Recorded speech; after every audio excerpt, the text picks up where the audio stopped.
이 사마리아 여인, 우리가 너무나도 잘 알고 있는 이야기죠. 사마리아 여인, 어떤 사람인가요? 삶의 희망이라고는 전혀 찾아볼 수 없는 상황에서 하루하루를 버텨야 했던 사람이었습니다. 생각해 보세요. 지금이야 남자나 여자나 실력만 있으면 성공할 수 있어요. 실제로 사회에서 성공한 여자들이 점점 많아지는 시대입니다. 하지만 이 당시 여자들은 남편이나 아들이 없으면 살 길이 막막합니다. 여자의 인생은 전적으로 남자에게 달려 있었던 시대였습니다. 여자 혼자 힘으로는 살아가기가 매우 힘들기 때문에 어떻게 해서라도 자기를 보호해주고 부양해줄 남자를 찾아야 했습니다. 이것이 그 당시 시대적 상황이었기 때문에 사마리아 여인으로선 남자가 필요했고, 그래서 이제껏 살아오면서 남편을 5명 두었고 지금도 어느 남자와 동거하고 있는 겁니다. 전 남편과 사별을 해서 재혼을 했는지, 아니면 폭력에 휘둘려서 도망을 갔는지, 아무 이유 없이 쫓겨났는지 알 수는 없지만 이전에 5명의 남편이 있었다라는 것, 그것은 어떻게 해서라도 살아보려고 발부동 쳤다는 것을 의미하죠. 여자에게 있어서 남자가 없으면 살아갈 수가 없기 때문에 어떻게 해서라도 남편을 맞이해서 살아가려고 발부둥 쳤다는 겁니다. 5번에 걸쳐서 새로운 인생을 살아보려고 시도를 했다라는 것이죠. 하지만 그때마다 이 여인에게 찾아온 것이 무엇이었습니까? 또 다른 실패였습니다. 또 다른 실망이었습니다. 또 다른 좌절이었습니다. 그리고 현재 한 남자와 함께 살고 있기는 하지만 언제 버림받을지 모르기 때문에 이 남자를 남편으로 생각하지 않았습니다. 이런 삶을 살아야 했으니 사마리아의 여인이 얼마나 불행한 여인입니까? 얼마나 박복한 사람입니까? 그녀에게는 더 이상 돌아갈 곳이 없어요. 새롭게 출발할 여지가 남아 있지 않습니다. 그러하기에 행복한 삶을 포기했을 겁니다. 희망 없이 살아가는 법을 체득했을 겁니다. 근대 철학의 아버지라고 불리는 키에르케고르가 절망을 죽음에 이르는 병이라고 정의했었어요. 그와 같이 절망 가운데 하루하루를 살아가야 하는 법을 체득하지 않으면 안 된다는 것, 그 자체가 어쩌면 인간으로서 경험할 수 있는 가장 큰 불행일 겁니다. 살긴 사는데 내일의 희망이 없는 상태로 절망 가운데 그렇게 마지못해서 하루하루를 살아가야 하는 법을 체득해야 되는 것, 그것이 인간으로 경험할 수 있는 가장 큰 불행일 수 있다는 사실. 사마리아 여인은 지금 이 상태에 있는 것이에요. 이런 삶을 살아야 했기 때문에 동네 사람들과 마주치기 싫어했던 겁니다. 이 여인이 언제 물을 기르러 나오는지 보시면 정오쯤이에요. 한참 더울 때예요. 사람들이 집 안에 있을 때입니다. 팔레스타인 지역 날씨가 덥기 때문에 한 12시부터 3시까지는 잠을 자요. 쉽니다. 아무 일도 하지 않아요. 그럴 때 사람들 나오지 않은 그 상황에 그때 나와서 몰래 우물가에서 우물을 길러가는 거죠. 죽을 수는 없는 노릇이고 마실 물은 있어야 하고 그래서 하루 종일 집안에 있다가 날씨가 너무 더워서 아무도 밖으로 나오지 않는 시간에 우물물을 기르러 나온 것입니다. 성도 여러분, 이런 극한의 절망, 사마리아의 여인과 같은 사람에게만 찾아오는 것이겠습니까? 우리와는 전혀 상관없는 이야기겠습니까? 아니죠. 어느 누구에게나 일어날 수 있는 일입니다. 살아오면서 알게 모르게 작고 큰 실패와 실망을 경험해 온 사람이라면 이 문제에서 자유로울 수 없습니다. 그 무엇보다 하나님이 없는 인생이라면 죄의 삭신, 사망의 문제를 피할 수 없기 때문에 근원적인 절망에서 헤어날 수 없습니다. 이런 점에서 사마리아의 여인은 모든 인간의 영적 실상을 대표하고 있다고 볼 수 있습니다. 그런데 이런 사마리아 여인에게 예수님께서 말씀하시는 것이 무엇이겠습니까? 어차피 또다시 실패할 것이고 또다시 넘어질 것이니까 더 이상 희망일랑 품지 말라고 말씀하고 있는 겁니까? 아무리 노력해봤자 그 굴레에서 빠져나오는 것은 불가능하니까 대충 살라는 말씀을 하고 계십니까? 시선을 돌려서 오늘 두 번째 본문 말씀인 고린도후서 5장 17절을 보도록 하겠습니다. 그런즉 누구든지 그리스도 안에 있으면 새로운 피조물이라. 이전 것은 지나갔으니 보라 새 것이 되었도다. 여기서 주목할 점은 사도 바울이 새로운 피조물이 됩시다라고 권고를 한 것이 아니라 새로운 피조물이라는 선포를 하고 있다는 겁니다. 새로운 피조물이 됩시다라는 권고, 그리고 새로운 피조물입니다라는 선포, 완전히 다른 말이죠. 왜 그렇습니까? 새로운 피조물이 됩시다. 이 말은 지금 당장은 새로운 피조물이 아니지만 열심히 노력하다 보면, 열심히 신앙생활 하다 보면 새로운 피조물로 발전해 갈 수 있다는 의미입니다. 이와 반면에 새로운 피조물입니다라는 말은 노력하고 훈련하고 애쓰다 보면 새로운 피조물로 변해갈 수 있다는 것이 아니라 예수 안에 있으면 이미 새로운 피조물로 살아가고 있다는 의미인 거죠. 상황이 어떠하든 간에 우리가 예수님을 믿는 믿음으로 담대할 수 있는 근거가 여기에 있는 거예요. 늘 실수하고 죄의 유혹에 속절없이 무너질 때가 너무나도 많은 연약한 우리이기는 합니다마는 그럼에도 불구하고 예수 그리스도를 구주로 믿고 따른다면 이미 그리스도 예수 안에서 새로운 피조물, 즉 새 사람이기 때문에 넘어져서 더러운 흙이 묻어도 괜찮다는 겁니다.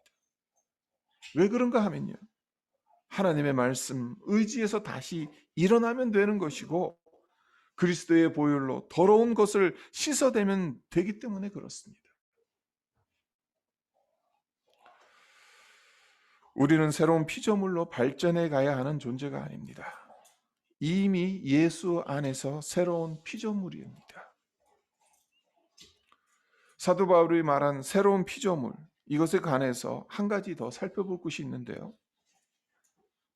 새로운 피조물이라는 이 단어가 헬라어로 보면 크티시스라고 하죠.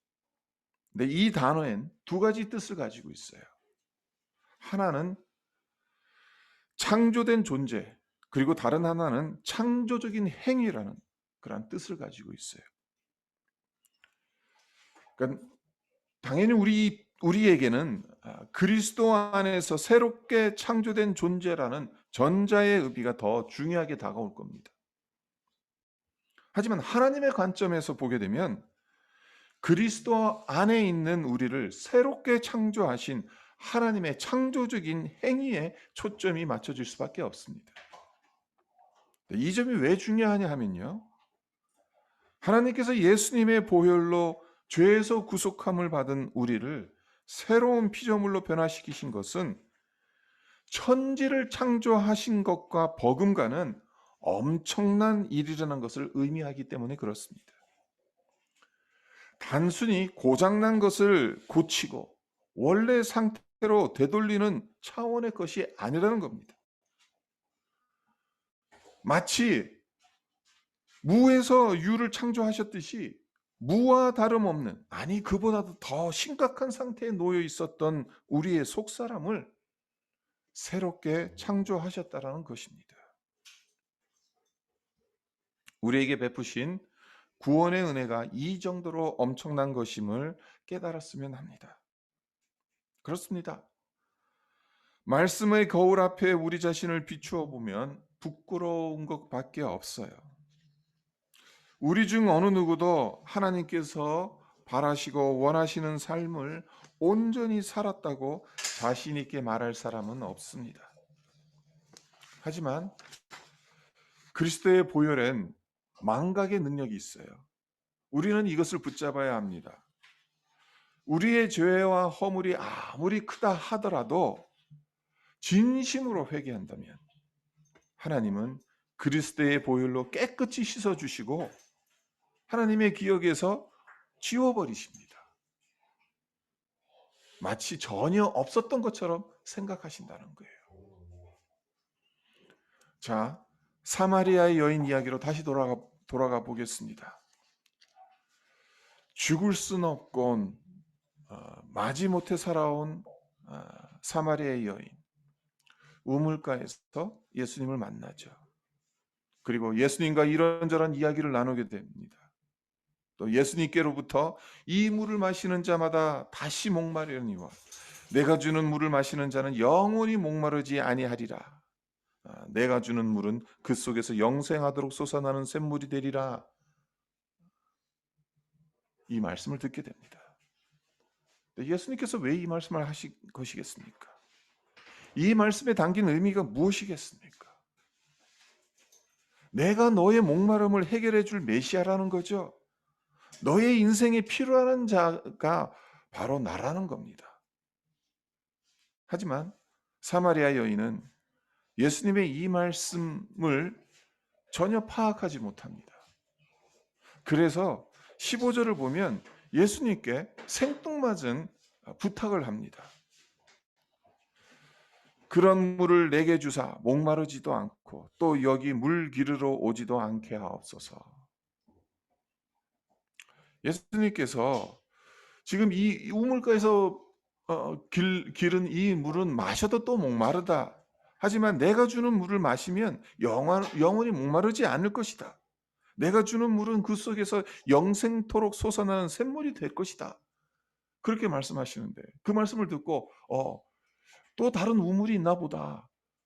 그 우물에서 나오는 물은 아무리 마셔도 목마르지 않으니까 그러면 길르러 나올 필요가 없겠구나. 그렇게 생각해 보는 거예요. 그러니까 그 우물이 어디 있는지 좀 가르쳐 주십시오. 라고 예수님께 부탁하는 겁니다. 이 여인의 주된 관심사는 어떻게 하면 동네 사람들과 마주치지 않고 살아갈 수 있냐는 거죠. 물을 기르러 오지 않고도 물을 얻을 수 있으면 바랄 것이 없는 거예요. 그런데 이 부탁에 예수님께서 어떻게 반응하십니까? 16절에서 18절을 보세요. 이르시되 가서 네 남편을 불러오라. 여자가 대답하여 이르되 나는 남편이 없나이다. 예수께서 이르시되 네가 남편이 없다 하는 말이 옳도다. 너에게 남편 다섯이 있었고 지금 있는 자도 네 남편이 아니니 네 말이 참되도다.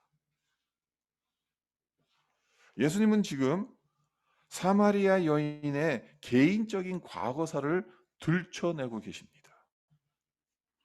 이 여인이 숨기고 싶었던 과거의 상처를 끄집어내시고 무엇 때문에 실망하고 절망에 사로잡혀 있는지를 깨닫게 해주시고 있습니다.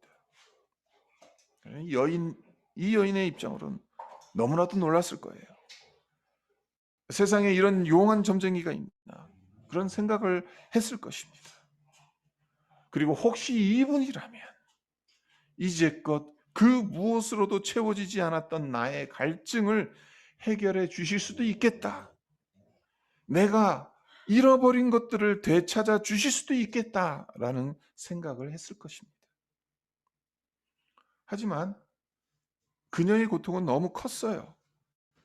자신의 마음을 예수님께 활짝 열어 보이기에는 그 상처가 너무 깊었어요. 그래서 어떻게 합니까? 20절을 보세요.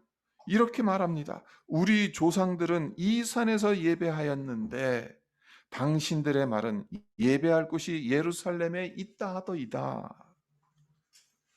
이제껏 생수에 대한 이야기를 하고 있어요. 근데 뜬금없이 예배 장소가 어디가 맞습니까? 라고 하는 거예요. 그러니까 화제를 돌리고 있는 거죠. 우리 조상들은 이 산에서 예배했는데 당신들 유대인들은 왜 꼭 예루살렘에서 예배를 드려야 하냐는 질문을 예수님께 던지고 있는 거예요. 생각해 보십시오. 이 여인이 평상시 예배드리는 장소가 어디여야 하는지를 진지하게 고민했겠습니까? 그래서 선지자 용한 점쟁이를 만났으니 궁금하던 차에 잘됐다 싶어서 물어보는 것이겠습니까? 이 여인은 자기 몸을 추스리고 자기 앞날을 살필 여력이 없는 사람입니다. 죽지 못해서 하루하루를 간신히 살아온 사람입니다. 이런 사람에게 어디에서 예배를 드리는 것이 뭐가 그렇게 중요하겠습니까? 자신의 문제와 고통을 들춰내는 예수님의 예리한 질문에 대답하기 싫어서 화제를 바꾼 겁니다. 네, 실패, 실망, 그리고 고통이 드러났을 때 이를 직면한다는 것은 결코 쉬운 일이 아닙니다. 어디로 숨고 싶습니다. 피하고 싶습니다. 실제로 이 땅에 소망 없이 영적 빈곤 상태로 살아가는 것에 익숙해 있는 사람들이 얼마나 많습니까? 희망을 품게 되면 또다시 실망할 수 있기 때문에 새로운 소망을 품는 것을 두려워합니다. 또 다른 실패를 경험할 수 있다는 생각 때문에 새로운 출발점에 서는 것을 주저합니다. 하지만 사마리아의 여인, 예수님을 만나게 되어서 새로운 사람으로 거듭나게 되니까 어떻게 변하죠? 사마리아 여인이 주님을 만나고 어떻게 변했는지 요한복음 4장 28절에서 30절 우리 한번 보도록 하세요. 여자가 물동이를 버려두고 동네로 들어가서 사람들에게 이르되 내가 행한 모든 일을 내게 말한 사람을 와서 보라. 이는 그리스도가 아니냐 하니 그들이 동네에서 나와 예수께로 오더라. 예수님께서 영원히 목마르지 않은 물을 너에게 줄 것이다 라고 그렇게 말씀하셨을 때 그 우물물이 어디 있습니까? 그곳을 내게도 알려주십시오. 그렇게 정말 동문서답식으로 말했던 질문했던 이 여인이 예수님이 그리스도라고 동네 사람들에게 말하고 있어요.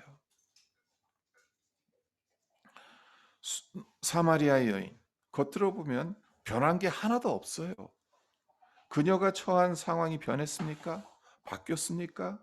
안 바뀌었어요. 그대로예요. 부양하고 책임지고 사랑해 줄 남편을 예수님을 통해 소개받은 것도 아니에요. 하지만 가장 중요한 것이 바뀌었죠. 그녀의 영혼입니다. 마음이에요. 예수님께서 천지 창조에 버금가는 일을 그녀의 심령 깊은 곳에 행하시니까 새로운 피조물로 바뀌었어요. 그리고 새로운 피조물로 거듭나게 되니까 제일 먼저 한 일이 동네로 들어가서 사람들에게 내가 만난 이 사람이 그리스도다. 예수의 복음을 전하였습니다.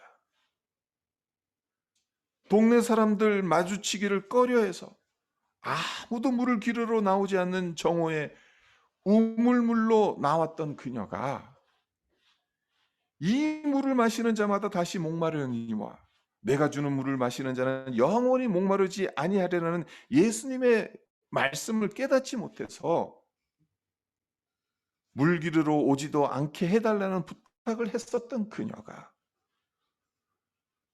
주님이 누구신지를 알게 되고 나서 그 주님께서 베푸신 새로운 피조물로 거듭나게 만드신 그 예수님을 만나게 되니까 완전히 바뀌죠.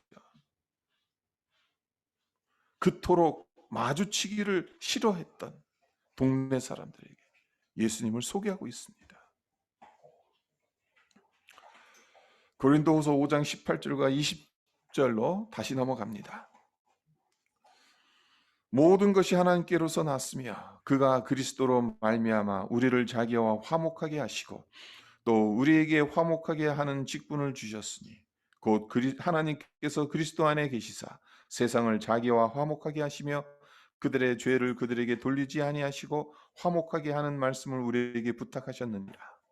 그러므로 우리가 그리스도를 대신하여 사신이 되어 하나님이 우리를 통하여 너희를 권면하시는 것 같이 그리스도를 대신하여 간청하노니 너희는 하나님과 화목하라.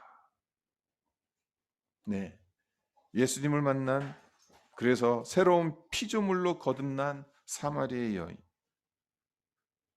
사도 바울이 말한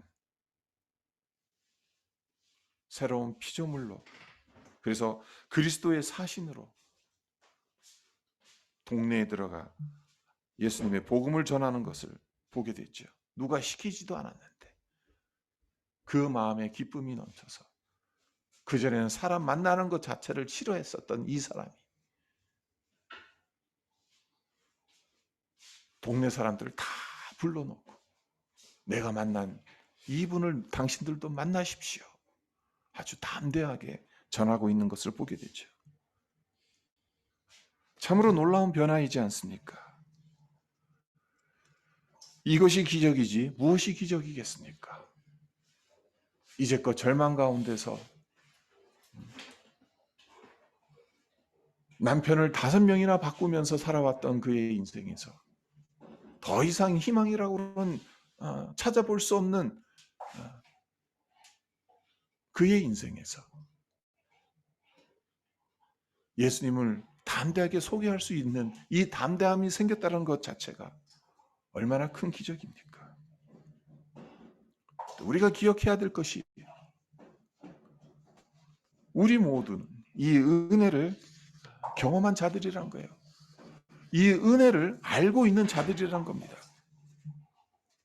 예수 안에서 우리 속사람을 새롭게 창조하시는 하나님의 창조적인 역사를 경험하였기 때문에 하나님과 화목하며 세상과 화목하며 하나님과 세상을 화목케 하는 그리스도의 사신으로 살아갈 수 있는 자들이라는 것입니다. 우리가 받은 구원, 값없이 받은 선물입니다. 그리스도 안에서 새로운 피조물로 거듭난 것, 이것 역시 아무 조건 없이 하나님께서 거저 주신 선물입니다. 그러나 이것이 단순히 하늘나라행 티켓을 얻기 위함이니까 아니잖아요. 이스라엘 백성들, 애굽에서 노예 생활했던 이스라엘 백성들, 하나님께서 저들을 출애굽시키시고 저들을 해방시키신 것, 홍해를 건너가게 하셨고 광야를 통과하게 하셨고 약속의 땅, 가나안 땅에 들어가게 하신 것, 그 이전에 이미 하나님은 이스라엘 백성들을 하나님의 사람으로, 하나님의 백성으로 구원해 내셨어요. 하지만 그것이 전부가 아니죠. 하나님께서 그들을 하나님의 백성으로 불러내신 궁극적인 목적은 하나님의 백성으로 다른 모든 이방들에게 하나님을 소개하라는 것 아니었습니까? 그것은 우리가 구원받은 이유이기도 하다는 거예요. 우리가 단순히 이스라엘 백성들이 가나안 땅에 들어가는 것, 그것을 위해서가 아니라 하나님의 백성답게 살아가기 위해서 광야를 통과하며 훈련받은 것처럼 우리 역시 그렇게 살아가라는 것입니다. 이 땅에서 화목하고 화목해 하는 삶을 살아가라는 사명을 감당하라는 것입니다. 그리고 화목해 하는 그 사명은 다른 것이 아니라는 거죠. 나를 자유케 하신 주님을 증거하라는 것이고, 나의 목마름을 해결해 주신 주님을 사람들에게 소개하라는 것입니다. 우리는 이미 예수님을 알고 믿고 따르고 있는 자들이에요. 그럼에도 불구하고 참 때로는 우리가 처한 상황 때문에 힘들고 참 고통스럽고, 그래서 참 영적으로 깊은 목마름에 빠질 때가 있습니다. 희망이 안 보이는 것처럼 느껴질 때도 있습니다. 정말 예수님이 나와 함께 하시는 게 맞는가라는 의구심이 들 때도 있어요. 하지만 그러할 때마다 사마리아 여인이 우물가에서 예수님을 만났던 것처럼 우리가 만났던 그 예수님께 다시 나가야 하는 것이겠죠. 처음 만났던 그 예수님, 주님께서 베풀어 주셨던 그 십자가의 그 은혜 앞에 우리가 서야 하지 않겠습니까? 코비드19 사태 때문에 사람들을 만나는 것이 쉽지 않습니다. 그리고 코비드 블루라고 할 만큼 우리가 알게 모르게 이 코비드 영향권 안에 놓여져 있어요. 참 답답하게 1년 넘게 이렇게 살아옴으로 말미암아서 우리가 참 정신적으로 영적으로도 참 힘듭니다. 그러나 우리에겐 머릿속으로 상상해 보세요. 지금 사마리아 여인, 지금 예수님의 제자들도 먹을 거 구하느라고 다 떠나고 없어요. 이 우물가에 사마리아의 여인과 예수님 둘만이 있어요. 아무도 없는 곳에. 네, 그곳에서 예수님을 만나게 되니까 사마리아 여인이 완전히 변한 거죠.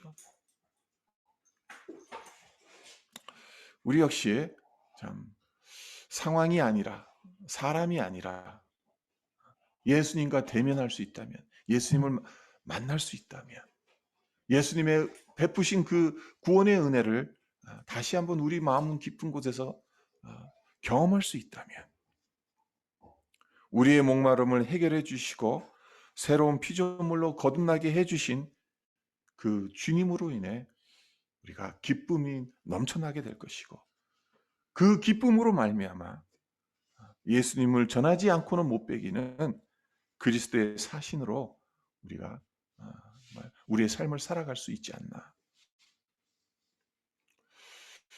이런 생각을 해봅니다. 우리가 하루하루를 살아가면서 참 하나님께서 우리에게 베푸신 이 새로운 피조물로 거듭나게 하신 이 엄청난 이 창조와 버금되는 이 엄청난 은혜를 우리가 우리의 마음속에서 늘 기억하고 그것을 누리면서 하나님께 영광 돌리는 우리 모두가 되기를 주님의 이름으로 축원드립니다. 네, 잠깐 기도하도록 하겠습니다. 하나님 아버지, 사마리아 여인, 그녀에겐 5명의 남편이 있었고 지금 동거하는 남자도 있습니다. 그러나 예수님께서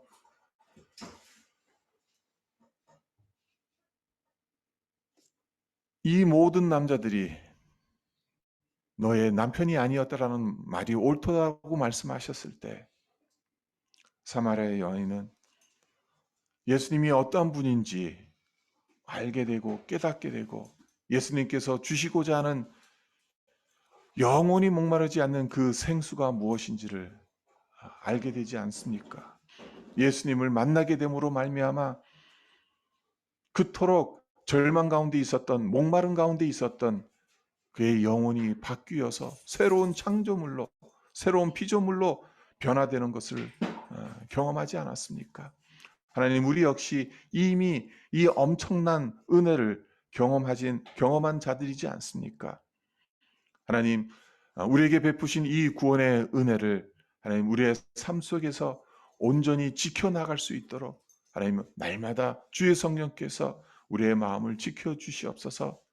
우리에게 베푸신 그 은혜가 한순간도 메마르지 않도록 날마다 말씀 속에서, 은혜 속에서 하나님, 우리가 살아갈 수 있도록 도와주시옵소서. 그래서 사마리아 여인이 하나님, 정말 동네 사람들 만나기 싫어서 정오에 나와 물을 길렀던 그 여인이 예수님 만나고 나서 물동이를 내버려 두고 동네에 들어가서 동네 사람들 만나 예수님을 전했던 것처럼 하나님, 우리 역시 주님을 증거하고 소개하는 것에 하나님, 정말 그리스도의 사신으로 이 세상을 살아갈 수 있는 하나님, 그 사명을 온전히 감당해낼 수 있는 하나님, 그러한 은혜를 또한 허락하여 주시옵소서. 그래서 우리의 삶 가운데 하나님의 베푸신 그 은혜를, 구원의 은혜를 풍성히 누리며 또한 풍성히 누린 이 은혜를 우리 주변에 하나님 나누어 주고 정말 유통하는 하나님, 우리 모두가 되게 하여 주시옵소서. 감사드리며 예수님의 이름으로 기도합니다. 아멘.